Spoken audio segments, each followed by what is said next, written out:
처음 만난 사람이 있습니다. 아무것도 하지 않았습니다. 나에게 피해를 준 것도 아니고 특별히 이상한 행동을 한 것도 아닙니다. 그런데도 왠지 조금 불편하게 느껴질 때가 있습니다. 왜 인간은 낯선 사람을 쉽게 경계할까요? 우리는 익숙한 것을 편안하게 느낍니다. 자주 보던 얼굴, 익숙한 말투, 비슷한 생각, 비슷한 생활 방식, 반대로 예측하기 어려운 사람을 만나면 조금 더 조심하게 됩니다. 이것은 반드시 상대방에게 문제가 있기 때문은 아닙니다. 우리의 뇌가 익숙하지 않은 정보를 처리할 때 더 많은 주의를 기울이기 때문입니다. 특히 인간은 자신과 비슷한 사람에게 더 쉽게 친밀감을 느끼는 경향이 있습니다. 같은 관심사를 가지고 있거나 비슷한 경험을 했거나 같은 집단에 속해 있다는 사실만으로도 상대방을 더 가깝게 느낄 수 있습니다. 심리학에서는 이런 경향을 내 집단 편향이라고 설명합니다. 우리는 자신이 속한 집단을 조금 더 긍정적으로 바라보고 그 밖의 사람들에게는 더 조심스러운 태도를 보일 수 있습니다. 이 경계심이 항상 나쁜 것만은 아니라는 것입니다. 모르는 사람을 무조건 믿지 않는 것은 위험을 피하는 데 도움이 될 수 있습니다. 문제는 그 경계가 너무 빨리 판단으로 바뀌는 순간입니다. 우리는 상대를 충분히 알기도 전에 말투 하나, 옷차림 하나, 표정 하나만으로 그 사람에 대한 이야기를 만들어냅니다. 그리고 한번 만들어진 인상은 새로운 정보를 받아들이는 방식까지 바꿀 수 있습니다. 그래서 낯선 사람을 경계하는 것과 낯선 사람을 판단하는 것은 다른 문제입니다. 조심하는 것은 자연스러운 반응이지만 알지 못하는 것을 나쁜 것으로 단정할 필요는 없습니다. 인간은 익숙한 것에서 안전함을 느끼는 존재입니다. 하지만 세상은 우리와 다른 사람들로 이루어져 있습니다. 어쩌면 인간이 더 넓은 세상을 이해하기 위해 필요한 것은 낯선 것을 무조건 좋아하는 것이 아니라 낯선 것을 조금 더 오래 바라보는 것인지도 모릅니다. 처음 만난 사람이 있습니다. 말수가 별로 없습니다. 우리는 생각합니다. 조용한 사람이구나. 조금 더 차갑게 느껴지면 성격이 별로인가? 라고 생각하기도 합니다. 그런데 정말 몇 분 만에 그 사람을 알 수 있을까요? 인간은 다른 사람을 만날 때 생각보다 빠르게 판단을 내립니다. 표정, 말투, 옷차림, 행동 하나만으로 상대방에 대한 이야기를 만들어냅니다. 이것은 인간의 뇌가 복잡한 정보를 빠르게 정리하려 하기 때문입니다. 한 사람을 매번 처음부터 분석한다면 너무 많은 에너지가 필요합니다. 그래서 우리는 몇 가지 단서를 가지고 상대방을 하나의 이미지로 정리합니다. 문제는 그 이미지가 실제 사람보다 훨씬 단순하다는 것입니다. 조용하다고 해서 내성적인 것은 아니고 말이 많다고 해서 외향적인 것도 아닙니다. 한번 화를 냈다고 해서 화를 잘 내는 사람인 것도 아닙니다. 심리학에서는 사람이나 집단을 특정한 특징으로 묶어 바라보는 것을 고정관념과 연결해서 설명합니다. 그리고 한번 붙은 이미지가 그 사람을 바라보는 기준이 되기도 합니다. 좋은 이미지 역시 우리를 속일 수 있다는 것입니다. 말을 잘하고 옷을 깔끔하게 입고 자신감 있게 행동하는 사람을 보면 우리는 그 사람의 다른 능력까지 좋게 평가하는 경향이 있습니다. 이를 후광효과 헤일로 이펙트라고 합니다. 반대로 처음부터 좋지 않은 인상을 받은 사람은 같은 행동을 해도 더 부정적으로 해석될 수 있습니다. 사람을 보는 것이 아니라 이미 만들어진 이미지를 보고 있는 것입니다. 그래서 첫 번째 판단은 생각보다 강력합니다. 우리는 새로운 정보를 볼 때도 이미 만들어진 이미지에 맞춰 해석하려는 경향이 있기 때문입니다. 하지만 사람은 한 문장으로 설명할 수 있는 존재가 아닙니다. 한 번의 행동도, 하나의 표정도, 한 가지 성격으로도 그 사람 전체를 설명할 수 없습니다. 누군가를 빨리 판단하는 것은 인간에게 자연스러운 능력입니다. 하지만 그 판단을 끝까지 믿어버리는 것은 전혀 다른 문제입니다. 어쩌면 사람을 제대로 이해한다는 것은 처음 떠오른 생각을 믿는 것이 아니라 그 생각을 잠시 보류할 수 있는 능력인지도 모릅니다. 잠들려고 누웠습니다. 그런데 갑자기 몇 년 전 일이 떠오릅니다. 사람들 앞에서 말실수했던 순간, 괜히 아는 척했던 순간, 모두가 나를 보고 있었던 것 같은 순간, 이미 지나간 일입니다. 아무도 기억하지 않을 수도 있습니다. 그런데 왜 나는 아직도 그 장면을 기억하고 있을까요? 이상하게도 우리는 행복했던 순간보다 창피했던 순간을 더 선명하게 떠올릴 때가 있습니다. 시간이 한참 지난 일인데도 그때의 표정과 말 그리고 내가 느꼈던 감정까지 생생하게 떠오르기도 합니다. 그 이유 중 하나는 인간의 뇌가 모든 경험을 똑같은 중요도로 저장하지 않기 때문입니다. 특히 자신에게 위협이 될 수 있었던 경험은 더 강하게 기억될 가능성이 있습니다. 과거 인간에게 집단 안에서 실수하는 것은 단순히 부끄러운 일이 아니었습니다. 자신의 평판이나 관계에 영향을 줄 수 있는 사건이었습니다. 그래서 인간은 다른 사람의 평가와 관련된 사건에 민감하게 반응하도록 발달했습니다. 창피했던 기억을 떠올릴 때 우리는 단순히 과거를 재생하는 것이 아닙니다. 그때의 나를 다시 바라봅니다. 왜 그렇게 행동했을까? 다른 사람들은 나를 어떻게 생각했을까?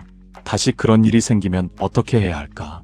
과거의 기억을 통해 현재의 행동을 수정하려는 것입니다. 우리가 생각하는 것만큼 다른 사람들이 그 일을 기억하지 않을 가능성이 높다는 것입니다.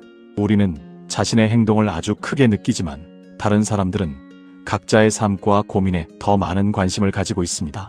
그런데도 우리는 그 장면을 반복해서 떠올립니다. 그 기억이 아직도 나는 다른 사람에게 어떻게 보이는가 라는 질문과 연결되어 있기 때문입니다. 그래서 창피한 기억을 떠올렸다고 해서 이상한 것은 아닙니다. 오히려 인간이라면 누구나 경험할 수 있는 자연스러운 반응입니다. 중요한 것은 과거의 나를 계속 심판하지 않는 것입니다. 그때의 나는 그때 알고 있던 것과 그때 가지고 있던 경험으로 행동했습니다. 지금의 내가 더 많은 것을 알고 있다는 이유만으로 과거의 나를 계속 비난할 필요는 없습니다. 어쩌면 창피한 기억은 우리를 괴롭히기 위해 남아있는 것이 아닐지도 모릅니다. 다시 같은 실수를 하지 않도록 우리에게 보내는 오래된 기록일 수도 있습니다. 그리고 시간이 지나면 그 기록을 웃으며 바라볼 수 있는 순간도 옵니다. 우리는 모두 조금씩 서툴렀던 과거를 가지고 있습니다. 완벽하지 않았던 순간도 돌이켜보면 부끄러운 순간도 있습니다. 하지만 그 모든 장면을 지나왔기 때문에 지금의 우리가 만들어졌습니다. 그러니 오늘 밤 갑자기 오래전 창피했던 일이 떠오르더라도 너무 오래 자신을 탓하지 마세요. 그때의 당신도 나름대로 최선을 다하고 있었을 테니까요. 해야 할 일이 있고 분명 알고 있습니다. 오늘 안에 해야 한다는 것도 알고 시간이 얼마 남지 않았다는 것도 압니다. 그런데 이상하게 우리는 일을 시작하지 않습니다. 휴대전화를 보고 영상을 보고 갑자기 방을 정리하고 별로 중요하지 않은 일을 찾아서 합니다. 그러다가 시간이 지나면 불안해집니다. 왜 나는 또 미뤘을까? 인간은 왜 해야 할 일을 알면서도 미룰까요? 많은 사람들은 미루는 습관을 의지력의 문제라고 생각합니다. 게으르기 때문이라고 말합니다. 하지만 미루기는 단순히 일을 하기 싫어서 생기는 행동만은 아닙니다. 어떤 일을 시작하려고 할 때 우리는 먼저 감정을 느낍니다. 어렵게 느껴질 수도 있고 실패할까봐 두려울 수도 있습니다. 결과가 좋지 않을 것 같아 부담을 느낄 수도 있습니다. 그리고 인간은 이런 불편한 감정을 피하고 싶어 합니다. 그래서 해야 할 일을 미루는 순간 잠깐 편해집니다. 공부 대신 영상을 보면 즐겁고 업무 대신 휴대전화를 보면 마음이 가벼워집니다. 문제를 해결한 것은 아니지만 불편한 감정에서는 잠시 벗어난 것입니다. 이것이 미루기의 중요한 특징입니다. 우리는 미래의 문제를 해결하기 위해 미루는 것이 아니라 현재의 불편함을 줄이기 위해 미루기도 합니다. 하지만 문제는 그 편안함이 오래가지 않는다는 것입니다. 시간이 지나면 해야 할 일은 그대로 남아 있습니다. 오히려 마감이 가까워지고 불안은 더 커집니다. 그래서 다시 다른 행동으로 도망치고 또 미루게 됩니다. 결국 이런 순환이 만들어집니다. 불안하다, 미룬다, 잠시 편해진다, 시간이 부족해진다, 더 불안해진다, 그리고 다시 미룬다. 그래서 미루기를 줄이는 방법은 무조건 더 강한 의지를 갖는 것이 아닐 수도 있습니다. 오히려 일을 시작할 때 느끼는 불편함을 줄이는 것이 중요합니다. 1시간 공부해야지 라고 생각하면 부담스럽지만 일단 책을 펴자 라고 생각하면 조금 쉬워집니다. 오늘 다 끝내야지 보다 5분만 시작해보자가 행동으로 이어지기 쉬운 이유입니다. 인간은 항상 미래를 위해 현재의 불편함을 견디는 존재가 아닙니다. 때로는 미래의 큰 문제보다 지금 당장의 작은 불편함을 피하는 쪽을 선택합니다. 그러니 무언가를 계속 미루고 있다면 스스로에게 이렇게 물어볼 필요가 있습니다. 나는 정말 게으른 걸까? 아니면 이 일을 시작할 때 느끼는 어떤 감정을 피하고 있는 걸까? 어쩌면 미루기의 문제는 시간 관리보다 감정 관리에 가까울지도 모릅니다. 눈앞에 맛있는 음식이 있고 지금 먹으면 기분이 좋습니다. 하지만 조금만 참으면 더 건강한 몸을 만들 수 있습니다. 우리는 알고 있습니다. 무엇이 더 좋은 선택인지. 그런데도 자꾸 지금의 즐거움을 선택합니다. 왜 인간은 나중에 큰 보상보다 당장의 작은 보상에 끌릴까요? 인간은 미래를 생각할 수 있는 존재입니다. 몇 달 뒤의 목표도 세우고 몇 년 뒤의 삶도 계획합니다. 하지만 이상하게도 선택의 순간이 오면 미래보다 현재가 훨씬 크게 느껴집니다. 심리학과 행동경제학에서는 이런 경향을 현재 편향과 연결해서 설명합니다. 지금 얻을 수 있는 보상은 우리에게 매우 선명하게 느껴집니다. 반면 미래의 보상은 아직 존재하지 않는 것처럼 느껴집니다. 예를 들어 오늘 10,000원을 받는 것과 한 달 뒤 10,000원을 받는 것은 숫자만 보면 같습니다. 하지만 많은 사람들은 오늘 받을 수 있는 돈을 더 가치 있게 느낍니다. 시간이 기다림이라는 비용을 만들기 때문입니다. 이것을 지연 할인이라고 합니다. 보상이 늦어질수록 우리의 마음속에서 그 가치가 줄어드는 현상입니다. 그래서 운동은 어렵습니다. 건강이라는 보상은 몇 달 뒤에 나타날 수 있지만 소파에 누워 쉬는 즐거움은 지금 바로 얻을 수 있습니다. 공부도 마찬가지입니다. 지금 게임을 하는 즐거움은 즉각적이지만 공부의 결과는 훨씬 나중에 나타납니다. 이것은 인간이 미래를 생각하지 못해서가 아닙니다. 오히려 미래를 알고 있기 때문에 더 복잡한 갈등이 생깁니다. 지금 하고 싶은 것과 나중에 얻고 싶은 것이 서로 다른 방향을 가리키기 때문입니다. 그래서 장기적인 목표를 이루는 사람들은 단순히 참을성이 강한 사람이 아닐 수도 있습니다. 현재의 행동에서도 작은 보상을 만들어냅니다. 운동을 하고 음악을 듣거나 공부를 끝낸 뒤 좋아하는 일을 하거나 목표를 작은 단계로 나누는 것입니다. 미래의 큰 보상만 바라보면 현재는 계속 희생처럼 느껴집니다. 하지만 지금의 행동에서도 작은 만족을 발견할 수 있다면 미래와 현재가 서로 싸우지 않게 됩니다. 인간은 당장의 즐거움에 약한 존재입니다. 그것은 의지가 부족해서만은 아닙니다. 우리의 마음이 현재의 보상을 더 크게 느끼도록 만들어져 있기 때문입니다. 그래서 중요한 것은 모든 즐거움을 참는 것이 아닙니다. 지금의 나와 미래의 내가 서로 싸우지 않도록 만드는 것입니다. 당장의 작은 만족과 미래의 더 큰 목표가 같은 방향을 바라볼 수 있다면 우리는 훨씬 오래 원하는 것을 향해 갈 수 있습니다. 이번에는 정말 그만해야지. 분명 그렇게 생각했습니다. 그런데 다음날 또 같은 행동을 합니다. 늦게까지 휴대전화를 보고 해야 할 일을 미루고 후회하면서도 다시 반복합니다. 왜 인간은 자신에게 좋지 않다는 것을 알면서도 같은 행동을 반복할까요? 우리는 흔히 나쁜 습관을 의지력이 부족해서 생기는 문제라고 생각합니다. 하지만 습관은 의식적인 결정만으로 만들어지는 것이 아닙니다. 반복되는 행동은 점점 자동적인 반응으로 바뀔 수 있습니다. 예를 들어 침대에 누웠습니다. 휴대전화를 집어듭니다. 알림을 확인하고 짧은 영상을 하나 봅니다. 재미있습니다. 그리고 또 하나를 봅니다. 처음에는 선택이었습니다. 하지만 반복되면서 점점 자연스러운 행동이 됩니다. 습관에는 일정한 구조가 있습니다. 어떤 상황이 행동을 시작하게 만드는 단서가 있습니다. 그 다음 실제 행동인 루틴이 나타납니다. 그리고 마지막에는 즐거움이나 안도감 같은 보상이 따라옵니다. 중요한 것은 우리의 뇌가 행동 자체보다 그 뒤에 오는 보상을 학습한다는 것입니다. 힘든 하루를 보낸 뒤 휴대전화를 보면 편안해집니다. 스트레스를 받을 때 음식을 먹으면 잠시 기분이 좋아집니다. 지루할 때 영상을 보면 재미를 느낍니다. 그러면 뇌는 기억합니다. 이 상황에서는 이 행동을 하면 기분이 나아진다.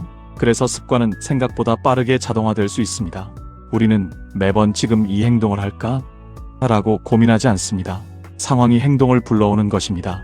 그렇기 때문에 나쁜 습관을 없애려고 할 때 무조건 참으려고 하는 것은 생각보다 어려울 수 있습니다. 행동보다 먼저 그 행동을 시작하게 만드는 단서를 바꾸는 것이 더 효과적일 때가 있습니다. 휴대전화를 계속 확인한다면 휴대전화를 눈앞에서 치우는 것, 간식을 계속 먹는다면 손이 닿기 어려운 곳에 두는 것, 잠을 늦게 잔다면 침대에서 휴대전화를 사용하는 상황 자체를 줄이는 것, 환경을 바꾸면 행동을 시작하는 순간도 바뀝니다. 그리고 새로운 습관을 만들 때도 같은 원리를 사용할 수 있습니다. 책을 읽고 싶다면 책을 눈에 보이는 곳에 두고 운동을 하고 싶다면 운동복을 미리 준비해 놓는 것입니다. 행동을 쉽게 시작할 수 있도록 만드는 것입니다. 결국 습관은 나는 어떤 사람인가라는 문제보다 나는 어떤 상황에서 어떤 행동을 반복하는가에 더 가까울지도 모릅니다. 그러니 바꾸고 싶은 습관이 있다면 자신을 탓하기 전에 이 질문을 해보세요. 무엇이 이 행동을 시작하게 만들고 있을까? 그리고 그 행동이 끝난 뒤 나는 무엇을 얻고 있을까? 그 답을 찾는 순간 습관은 더 이상 이유 없이 반복되는 행동이 아니라 이해할 수 있는 패턴이 됩니다. 인간은 같은 행동을 반복하는 존재입니다. 하지만 반복을 이해하면 그 반복을 바꿀 수도 있습니다. 나쁜 습관을 없애는 것은 자신과 싸우는 일이 아니라 자신의 행동이 만들어지는 구조를 다시 설계하는 일일지도 모릅니다. 어떤 일을 시작했습니다. 처음에는 별것 아닌 변화였습니다. 책을 몇 페이지 읽었고 운동을 몇 분 했고 작은 목표 하나를 끝냈습니다. 그런데 이상하게 한번 해내고 나면 조금 더 하고 싶어집니다. 왜 인간은 작은 성공 하나에도 계속하고 싶은 마음이 생길까요? 우리는 보통 큰 성공이 사람을 움직인다고 생각합니다. 시험에서 좋은 점수를 받거나 목표를 달성하거나 큰 성과를 얻었을 때 동기가 생긴다고 생각합니다. 하지만 실제 행동에서는 작은 진전도 상당한 힘을 가질 수 있습니다. 예를 들어 운동을 처음 시작한 사람이 하루에 10분만 걸었다고 생각해 보겠습니다. 10분은 대단한 성과가 아닐 수 있습니다. 하지만 다음날 어제도 했으니까 오늘도 해볼까? 라는 생각이 들 수 있습니다. 작은 성공은 단순히 결과 하나를 만들어내는 것이 아닙니다. 나는 이것을 할 수 있다. 라는 경험을 만들어냅니다. 심리학에서는 이런 믿음을 자기 효능감과 연결해서 설명합니다. 처음에는 자신이 할 수 있을지 확신하지 못합니다. 하지만 직접 해보고 작은 결과를 만들어내면 자신에 대한 믿음이 조금 달라집니다. 그리고 그 믿음이 다음 행동을 시작할 가능성을 높여줍니다.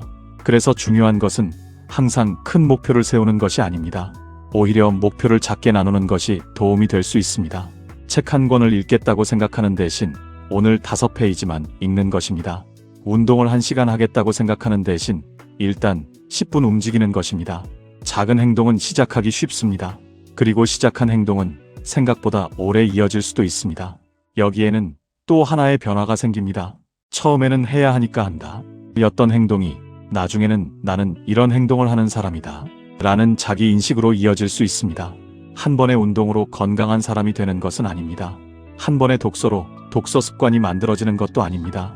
하지만 반복되는 작은 행동은 자신에 대한 이야기를 조금씩 바꿉니다. 그래서 작은 성공을 너무 작다고 무시할 필요는 없습니다. 작은 성공의 가장 중요한 결과는 그날의 성과가 아니라 다음 행동을 시작하게 만드는 힘일 수도 있기 때문입니다. 인간은 항상 거대한 목표 때문에 움직이는 존재가 아닙니다. 때로는 어제보다 조금 나아졌다 라는 작은 감각 하나만으로도 다시 앞으로 나아갑니다. 무언가를 바꾸고 싶다면 처음부터 완벽하게 해내려고 하지 마세요. 오늘 할 수 있는 가장 작은 행동부터 시작해보세요. 그리고 그것을 해냈다면 그 사실을 그냥 지나치지 마세요. 작은 성공은 작지만 그 안에는 다음 행동을 만들어내는 힘이 있습니다. 당신이라는 가장 복잡한 존재를 이해하는 시간, 인간 사용 설명서였습니다.